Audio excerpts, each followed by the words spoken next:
ჩვენ მოწვეული ყავს ბატონი გივით არგამაძე.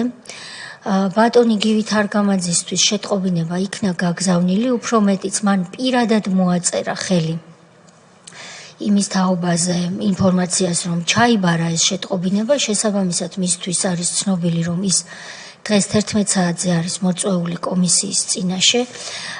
საჯაროდ მან განაცხადა, რომ ის კომისიის ხდომაზე გამოცხადებას არ აპირებს, მაგრამ ჩვენ რასაკვირველია მას ველოდებით, რომ ის გამოცხადდება და მე ბატონ გივის, რომელსაც შეტყობინება ჩაბარებული აქვს, შესაბამისად ჩვენი ოპერაცია გივი ჩვენ ვართ გივი წარმატებით დასრულდა, ვინაიდან ჩვენ მას ჩავაბარეთ შეტყობინება.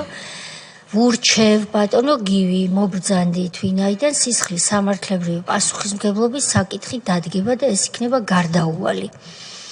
ამიტომაც მობრძანდით და გაეცით კითხვებს პასუხი, რომლებიც ეხება აგვისტოს ომს და იმ 8 წლიან პერიოდს, როდესაც თქვენ მართავდით უშიშროების კომიტეტს პარლამენტში. როდესაც თქვენ გვემუქრებოდით საქართველოს შვილებს, რომ სულს ამოგხვდიდით.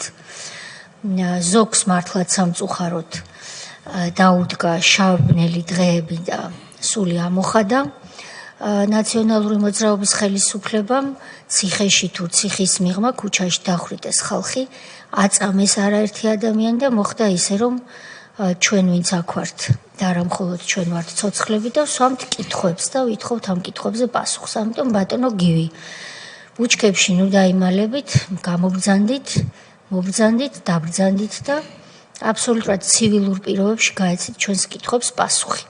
ამაზე მეტი გაფრთხილება მე არ ვიცი, როგორ შეიძლება გააკეთოს ადამიანმა, რომელსაც არანაირი სურვილი არ აქვს, რომ ეს იყოს რაღაცა ტიპის სადამსჯელო მექანიზმი. საზოგადოებას აქვს კითხვები, კეთილინებეთ და თუ ასეთი უშიშრები იყავით 9 წლის განმავლობაში, ბაჩო ახალაიას, ზურა დეიშვილის და ვანო მერაბიშვილის იმედით და მათ იმედად ახლა მობრძანდით და გაეცით კითხვებს პასუხი.